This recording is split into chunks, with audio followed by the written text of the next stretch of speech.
ചരിത്രത്തെ സൂക്ഷിച്ച് നിരീക്ഷിച്ചാൽ ഒരു കാര്യം നമുക്ക് മനസ്സിലാവും. എല്ലാ വലിയ പതനങ്ങൾക്ക് ശേഷവും മനുഷ്യർ പറയുന്ന വാക്യങ്ങളിൽ ഒരുപാട് കണ്ടുവരുന്ന രണ്ട് പ്രയോഗങ്ങളുണ്ട്. ചെയ്യാമായിരുന്നു, ചെയ്യണമായിരുന്നു, കുഡ് ഹാവ്, ഷുഡ് ഹാവ്. ഈ രണ്ടിലും പതുങ്ങിയിരിക്കുന്ന ഉച്ചരിക്കപ്പെടാത്തൊരു അക്ഷരമുണ്ട്. അതിൻ്റെ മൗനമാണ് ഈ വരാൻ പോകുന്ന വലിയ വിപത്തിന് പിന്നിലെ കാരണം.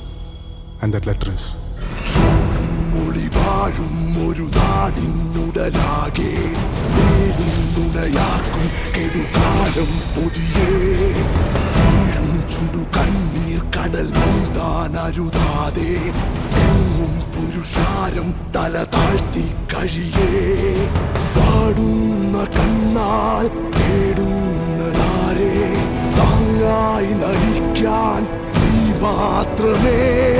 പേരില്ല യോധാവായി മണ്ണും നീരേഴും കാക്കും ഇരുൾനാഥനേ.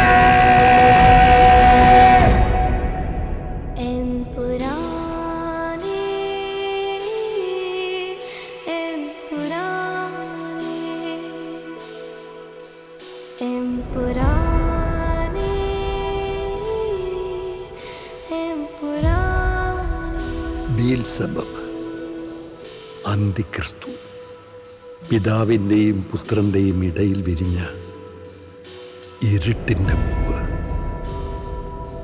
തമോഗോളങ്ങളുടെ എമ്പുരാൻ,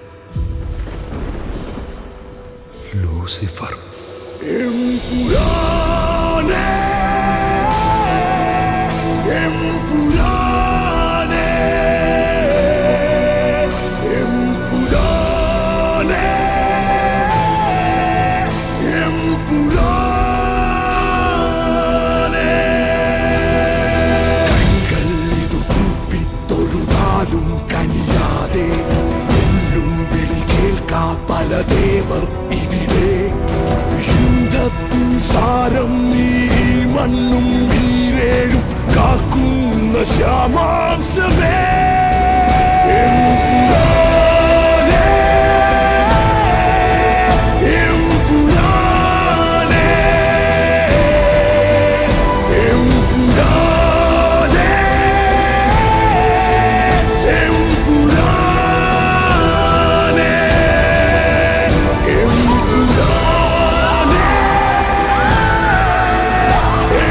എമ്പുരാനേ,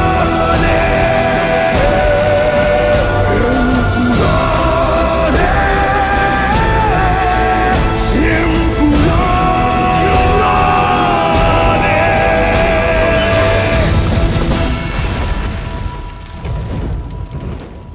come back.